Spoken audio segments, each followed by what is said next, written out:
जो पंहिंजो FM 92 highway अवां जो हमसफ़र मोहबतुनि जो मुतलाशी इंसान ऐं हैदराबाद जूं हवाऊं गुर सारंग फ़कीर कलोड़े खां नौजवान लेखक अलाए जुड़ियो कलोड़ो लिखे थो जॾहिं नीरोइन कोट जे चोट तां शामूं कुंवार जा रखी रखी कंध खणंदियूं हुयूं ऐं जॾहिं हैदराबाद जे शहर मथां उॾामी वेंदड़ पखी वञी मिठी जे शहर खे सलाम ॾींदा हुआ तॾहिं प्रभु फ़कीर वाढनि जे पिड़ वटां थींदो मकी शाह जी दरगाह जे दीवारनि खे टेक ॾींदे घड़ी पल निंड जी आगोश में अखियूं बंदि करे छॾींदो हो। थर भिटुनि जा महबूब भांकर ऐं आलम सर जे तड़ खे ख़ैराबाद चई हैदराबाद में आबाद थींदड़ प्रभु फ़कीर जॾहिं मूं ॾिठो तॾहिं बि कारण वारनि खां वांदो थी वही जी ॿई में विञाइजी वियो हो। चांदी जे पटनि वारी लठ काठ जे मणकनि वारियूं गानियूं गेड़ू रता कपिड़ा कुलनि खां हेठि पवंदड़ अछा वार कंझे जे वटे में पियल खीर जहिड़ा अछा ॾंद मेटे रंग जो रेशमी पटको ऐं हथ में कारो किस्तो बगरी में कुझु अटो ॿ टे सेर चांवर ऐं ॿ अध पुराणा फ़क़ीराणी पोशाक वारा पहिराण गर्मी खां लॻाइण लाइ कपिड़े वारी छटी अछी पनी में ॿधल तमाक ऐं हिकिड़ी ठिकर जी भूंगरी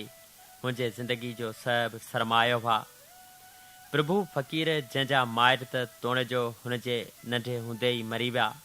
पर जॾहिं थर जे हिकिड़े उदास ॾींहं जी उदास शाम में सरेआम प्रभु जे प्यार खे क़तल कयो वियो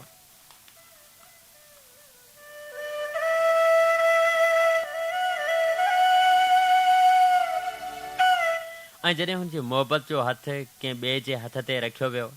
त हुन रीतुनि ते रोई ॾिनो हो। हुन समाज ऐं रवाजनि मथां तनक़ीदी अंदाज़ जा पथर उछलाया हुआ। हुन इहो चई थर जी वारी ऐं पंहिंजी प्यारी ऐं रोहिड़े गुलनि खां मोकिलायो हो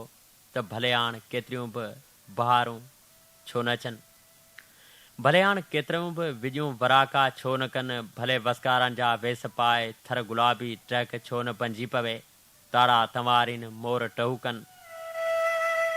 तरायूं तार थियनि शामूं मुर्कनि ऐं आंचलिया उॾनि विछोड़नि जा पंध खुटनि परदेस वारा देस मोटी अचनि मेला मचनि ऐं मुंहिंजे मलीर जो हर मंज़र हीर जे हुस्न जी अदा जो को अनोखो निर्वार छो न बणिजी पवे पर ही हसरतुनि जा जनाज़ा कुलनि ते खणी थर छॾींदड़ प्रभु मलीर मोटी कोन ईंदो। अॼु उन ॻाल्हि खे बि गच साल गुज़री विया आहिनि दोस्तो धणी ॼाणे त प्रभु फ़कीर हयाती आहे भला आहे न पर अॼु बि जॾहिं हैदराबाद वञणु थिए थो त आऊं मकी शाह जी दरगाह ते